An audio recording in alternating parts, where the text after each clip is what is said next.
បើដោះស្រាយបញ្ហាបន្លែផ្លែឈើនឹងមិនចាញ់ទៅធ្វើស្អីចាញ់មែនទេបងប្អូនត្រង់នេះរាជការចេះខ្មាស់គេទេតែយើងទៅបង្កើត chip computer យ៉ាងម៉េចយើងទៅផលិតគ្រឿងអេឡិចត្រូនិកយ៉ាងម៉េចបើអាបន្លែដាំនឹងដីសោះណាដាំស៊ីមិនគ្រប់លក់មិនដាច់នេះតើខួរក្បាលរាជការចេះឆ្ងល់ទេថាយួនណាវានៅភូមិភាគកណ្ដាលឯណោះវាដឹកបន្លែតាំងពីភូមិភាគកណ្ដាលមកស្រុកខ្មែរវាដឹករហូតទៅដល់ប៉ៃលិនទៅដល់ប៉ោយប៉ែទៅដល់ព្រះវិហារទៅដល់សំឡូតទៅដល់កោះកុងវាលក់ដាច់ហើយចំណេញទៀតវាដឹកតាំងពីភាគកណ្ដាលនៃប្រទេសវៀតណាមមកវាដឹកណាវាដឹកមកលក់ឲ្យយើងហើយវាចំណេញទៀតមានន័យថាអាថ្លៃផលិតនឹងក៏ថ្លៃអាថ្លៃប្រមូលផលក៏ថ្លៃអាវិចខ្ចប់ក៏ថ្លៃអាដឹកជញ្ជូនឆ្លងដែនក៏ថ្លៃហើយវាដឹកយកមកលក់ឲ្យយើងហើយយើងស៊ីរបស់វាពេញប្រទេសហើយដាំខ្លួនឯងលក់មិនដាច់លក់មិនបានចំណេញតើយើងគួរឆ្ងល់ថាវាមកអំពីអីដីយួនដីមាសដីខ្មែរដីអីមិនបានដីយួនវាដាំបានមិនបានកសិករយួនគេរកស៊ីចំណេញវាមិនបានជាដីខ្មែរដាំមិនបានកសិករខ្មែរមិនចំណេញហើយកុំបន្ទោសថាប្រជាជនខ្ជិលណាកុំបន្ទោសថាប្រជាជនខ្ជិលណាអានឹងជានយោបាយកសិកម្ម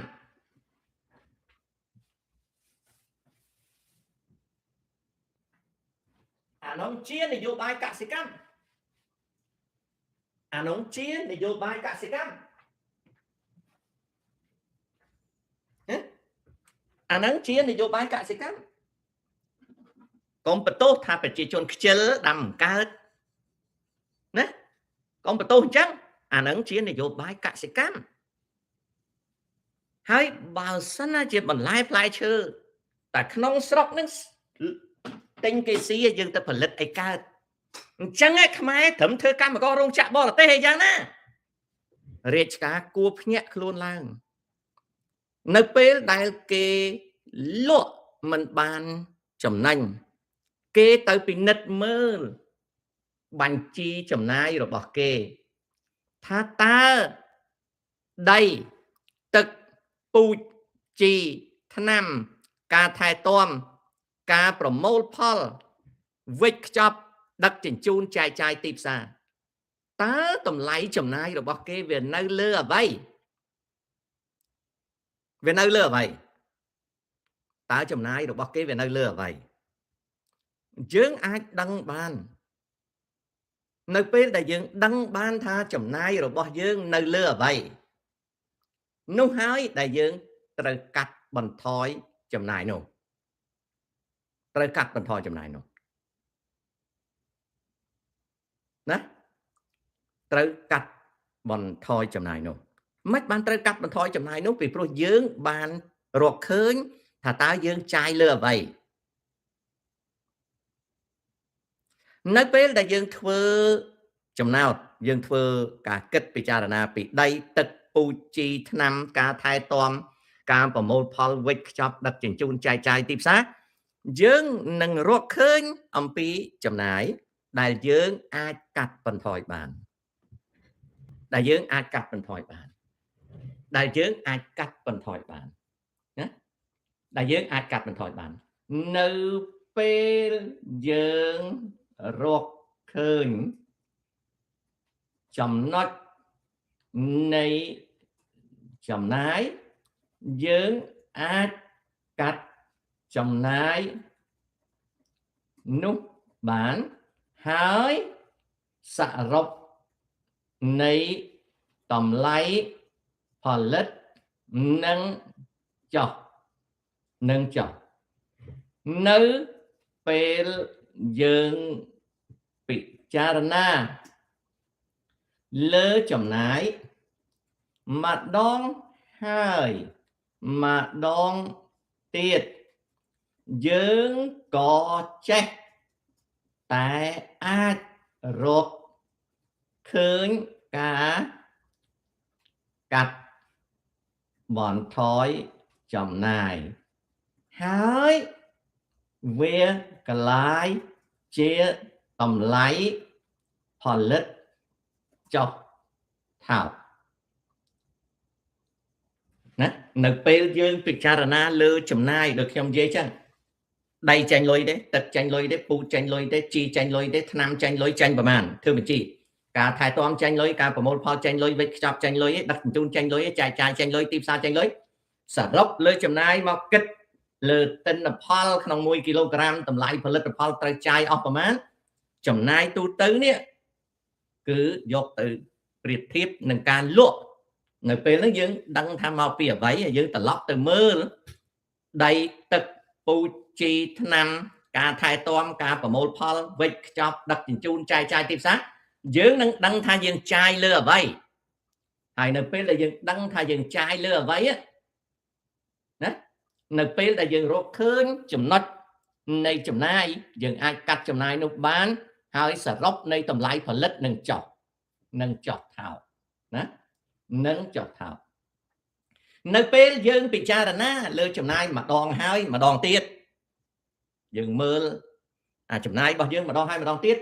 យើងក៏ចេះតែអាចរកឃើញ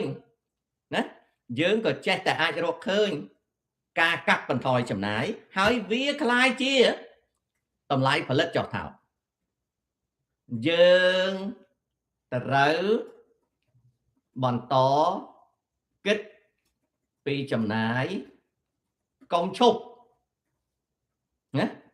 យើងគិតម្ដងពីរដង3ដង4ដងយើងគិតញឹកញយរហូតដល់យើងបែកប្រាជ្ញារកឃើញរបៀបចាយតិចហើយផលិតបានយកទៅលក់បានចំណេញនេះគឺជារបៀបរកស៊ីយើងត្រូវបន្តគិតពីចំណាយកុំឈប់ថ្ងៃនេះខ្ញុំទៅទិញជីយកមកដាក់ស្រែមួយបាវ20គីឡូក្រាមមួយបាវ20គីឡូក្រាម 30000 ឧទាហរណ៍ខ្ញុំស៊ើបសួរដើររកតែជីនឹងថ្លៃតើមានថោកជាងហ្នឹងទេតើរកទៅឃើញហ៎បន្តមកទៀតថ្នាំខ្ញុំទិញមួយដប 10000រកយូរទៅរកឃើញ 8000 គ្រាប់1គីឡូ 5000ខ្ញុំរកទៅគ្រាប់ពូជអាចថោកណាទឹកបើខ្ញុំជួលគេបូមដាក់ចំការខ្ញុំក្នុងមួយថ្ងៃដើម្បីស្រោចគេគិតប្រមាណបើខ្ញុំទៅរកជួលអ្នកបូមផ្សេងតើវាថោកទេចុះបើខ្ញុំសន្សំលុយមានម៉ាស៊ីនខ្លួនឯងតើវាថោកជាងជួលគេបូមទេការគិតទាំងអស់ហ្នឹងចំនួនពលករដែលធ្វើដំណាំក្នុងដី1ហិកតាខ្ញុំមានពលករ5នាក់ធ្វើឧទាហរណ៍តើខ្ញុំអាចប្រើពលករ3នាក់បានទេណាបើ3នាក់មិនបានតើខ្ញុំអាចប្រើពលករមិន4នាក់បានទេ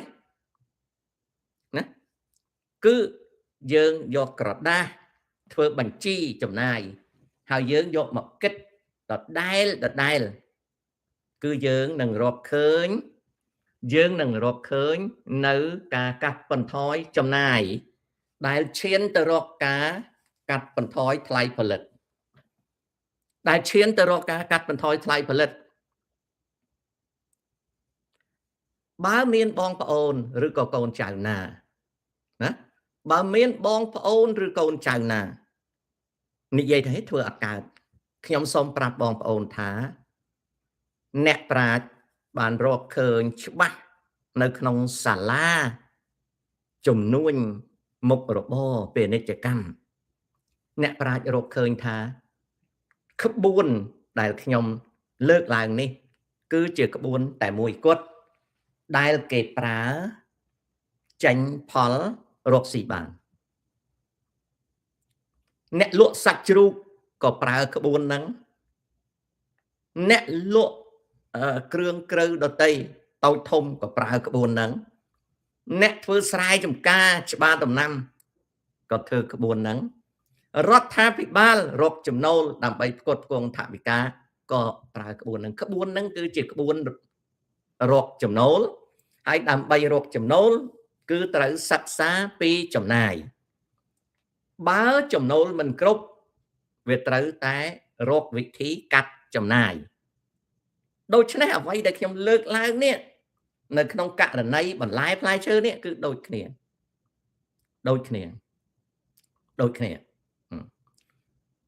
ហ្នឹងនិយាយពីរឿងតម្លៃ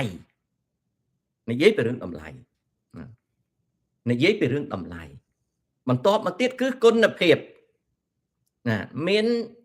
រឿងរវើរវាយមួយដែលគេនិយាយគេថាបន្លែយួនដាក់តែគីមីទេប៉ុន្តែខ្មែរយើងងើពីដេកស៊ីបន្លែយួនខ្មែរនិយាយថាបន្លែយួនណាវាដាក់តែគីមីទេប៉ុន្តែមិនក៏ស៊ីពេញស្រុកពេញទេហើយចុះបើយើងស៊ីពេញស្រុកពេញទេបានហើយចុះបន្លែខ្មែរមិនដាក់គីមីស៊ីដែរទៅដូច្នេះអាពាក្យថាបន្លែយួនដាក់គីមីហ្នឹងគឺជារឿងរវើរវាយរឿងដែលច្បាស់ជាងគេគឺយើងធ្វើម៉េចឲ្យផលិតលក់ដូរចែកចាយក្នុងស្រុកបានអ្នកខ្លះទៀតថាខ្ញុំដាំបន្លែយកទៅលក់មិនបានឆ្ងាយទេស្លោកអស់ហើយចុះយើងគិតមើលមិនក៏យួនវាដឹកទាំងឡានមកអត់ស្លោកគេមានឡានទូទឹកកកតែយើងតូចតាចមានឡានទូទឹកកកឯណាណាហ្នឹងគេឲ្យមូលហេតុណាចុះមិនក៏យើងមិនគិតមើលថាបើយើងដាំយើងត្រូវដាំបន្លែណាដែលយើងលក់នៅផ្សារចិត្តចំការដែលយើងអត់ក្លាសេបានហើយនឹងយើងដាំបន្លែមួយចំនួនទៀតសម្រាប់ដឹកទៅឆ្ងាយដែលយើងមិនចាំបាច់ទូក្លាសេហើយយើងសន្សំលុយណានៅថ្ងៃមួយយើងអាចនឹងជួលឡានដឹកទូក្លាសេឬក៏យើងអាចទិញទូក្លាសេខ្លួនយើងមិនក៏យើងមិនគិតអញ្ចឹងមិនក៏យើងគិតមិនចាញ់ធ្វើមិនបានទេពីព្រោះគេដឹកមកគេសិតតែមានទូគេមានប៉ុន្តែចុះយើងអត់មានតើយើងអាចដាំបន្លែណាដែលមិនងាយស្លោកមិនងាយស្រពោនទេថាដាំបានដូចជាកសិករនៅប្រទេសថៃពីទសវត្សរ៍ទី70គេឲ្យពួកនៅភ្នំដាំដំណាំកាលហ្នឹងពួកភ្នំវាដាំតែភៀននេះតែស្ដេចទី9ក៏ណែនាំឲ្យដាំបន្លែតែការដឹកបន្លែពីភ្នំមកវាចំណាយពេល 2-3 ថ្ងៃតម្រាំតែមកដល់ផ្សារវាស្លោកអញ្ចឹងអាមេរិកគេណែនាំមកថាឲ្យពួកជនជាតិនៅភ្នំហ្នឹងដាំស្ពៃក្តោបហើយនឹងខាត់ណាផ្កាដែលជាដំណាំមិនងាយស្លោកមិនងាយសពូនគេដឹកពីភ្នំមកលក់ដល់ផ្សារបានស្ពៃក្តោបនៅក្រោយខ្ញុំហ្នឹងបើវាអាលួយខាងក្រៅគេគាត់បកខាងក្រៅចាញ់ទៅហើយអាខាត់ណាផ្កានេះអា cauliflower នេះអាពីរនេះវាអាចធ្វើដំណើរបានឆ្ងាយដំឡូងក៏អញ្ចឹងណាវាអាចធ្វើដំណើរបានឆ្ងាយមានបន្លែផ្លែឈើខ្លះវាធ្វើដំណើរបានឆ្ងាយហើយបន្ទាប់មកទៀតដូចផ្លែត្រឡាចខ្ចីសម្រាប់ស្លសម្រាប់ឆាគេលក់ភ្លាមប៉ុន្តែត្រឡាចហាបសម្រាប់គេធ្វើស៊ុបឬក៏គេធ្វើដំណាប់គេទុកមួយឆ្នាំបានដូច្នេះបើសិនណាជាក្រសួងកសិកម្មចេះណែនាំហើយធ្វើការវិភាគច្បាស់ថាតើសណ្ដែកគួរទុកបានប្រហែលថ្ងៃអត់ទូទឹកកកដាក់ទូទឹកកកទុកបានប្រហែលថ្ងៃទៅសក់ស្រួយ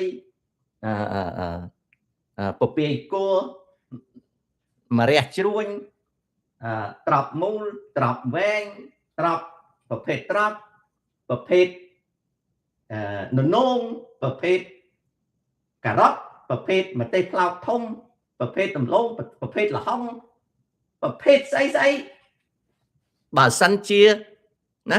បើសិនជាក្រសួងកសិកម្មផ្ដល់នៅព័ត៌មានច្បាស់ថាកាឡាសេទុកបានប៉ុន្មានថ្ងៃមិនកាឡាសេទុកបានប៉ុន្មានថ្ងៃនិងរបៀបប្រមូលផលបន្លែសម្រាប់លក់ថ្ងៃស្អែកតើត្រូវសម្ដិលយ៉ាងម៉េចដើម្បីឲ្យបន្លែហ្នឹងវានៅស្រស់ការណែនាំរបស់ក្រសួងកសិកម្មហើយនឹងប្រជាជនកសិករ